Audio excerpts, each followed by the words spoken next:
Pumayag si Miguel na doon titira sina Christine at Mickey sa UK. Kaya nagtataka nito si Christine kung bakit papayag na lang ng ganun si Miguel sa kanyang desisyon, na dati nung sinabi niya ito, halos inumpanas ng dalawa ni Jake. Sinabihan ni Christine si Miguel na may mali. Noong una, pinuno niya ng mga security ang buong bahay. Tapos ngayon, papayag na siya na umalis sila nito. Anong problema?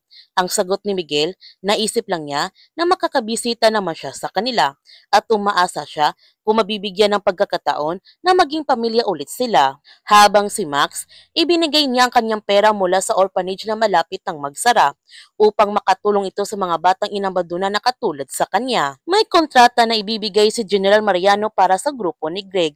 Kidnap for ransom, isang Chinese businessman na dinakip at ang duda ni Junel Mariano ang mga kakompetensya ito sa negosyo. Ngunit hindi tinanggap ni Greg ang kontrata, kahit 50 million ang halaga kapag nagtagumpay sila nito. Gayon pa man, masayang ipinalam ni Andres kay Apo na nakausap na niya ang kilala ng kapitan ng barko ng Marina Pacifica kung saan sinakay si John. Nasa Amerika na daw itong kapitan, pero nakuha niya yung pangalan ng kapitan. Kaya minessage na nga ni Andres ang lahat na may pangalan na Roberto Aguilar at naghihintay na lamang sila ng reply sa kanilang mensahe. May ipapagawa naman si Gab para kay Tomas. Magiging spy siya nito sa kabit na kanyang ama. Gusto lang i-prove ni Gab sa kanyang ama na ginagamit lang siya na kanyang kabit. Pumayag naman si Tomas sa favor ni Gab at hindi siya tumatanggap ng bayad. Gagawin niya ito para bawing-bawi na siya sa lahat ng kanyang kasalanan kay Gab. Pumunta naman sina Greg at Giraffe sa isang lumang bahay.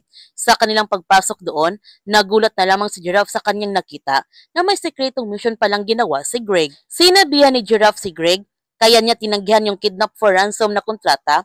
Lahat ng kontrata nito tinanggap niya nang walang isang kurap, kahit gaano kahirap o kaimposible. Pero tinanggihan niyang isang pipitsuging mission dahil ba naisip niya hindi yun konektado kay Raven. Sino ba sa buhay ni Greg si Raven? Yan ang ating aabangan sa Incognito. Kung bago ka pa channel ko, don't forget to like, subscribe, and click notification bell para palagi kang updated sa mga videos in-upload ko. Thank you for watching and God bless to everyone.